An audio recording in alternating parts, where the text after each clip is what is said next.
پرولیکٹین سے پہلے میں ایک بات کرنا چاہتا ہوں جو کہ آج کل بہت ہی زیادہ پھیل رہی ہے.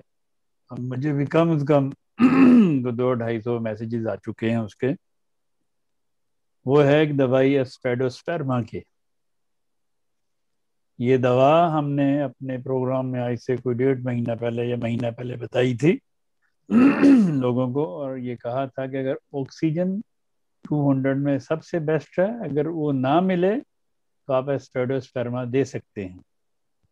ایکچولی اسپیڈوسپیرما دوائی دمے کی دوا ہے, یہ اکیلی نہیں ہے. اسپیڈوسپیرما بہت اچھی دوا ہے اس چیز کے لیے, بلاٹا اورینٹا بہت اچھی دوا ہے, اور پھر اس کے ساتھ گرینڈیلیا کی کیو میں یا 30 یا 200 میں وہ بڑی اچھی سانس کی دقت کے لیے دوا ہے.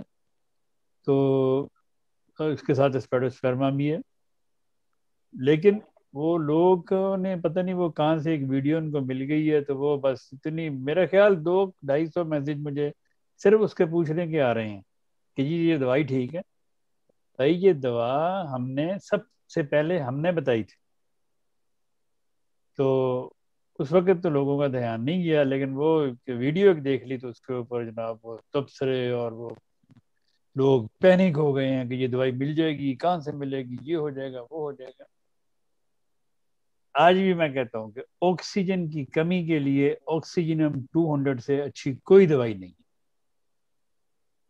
باقی اس کے علاوہ اور بے شمار دوائیں ہیں جو سانس کی دقت کے لیے ہیں. آرسینک الب ہے, ایکونائٹ ہے, یہ بلاٹا اورینٹا ہے, اسپیڈوسپیرما ہے, گرینڈیلیا ہے,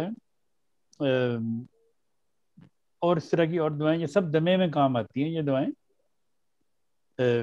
دمے کے لیے یہ بہت اچھی دوائیں. جن بچوں کو بھی دمہ ہو یا بڑوں کو, وہ یہ 4 دوائیں جو میں نے ابھی بتائی ہیں, یہ اگر ملا کے استعمال کریں, بلاٹا اورینٹا, گرینڈیلیا, اسپیڈوسپیرما, تو یہ اگر ملا کے استعمال کریں تو اللہ تعالیٰ کے فضل سے ان بچوں کا دمہ ٹھیک ہو سکتا ہے اور دمے سے شفا پا سکتے ہیں.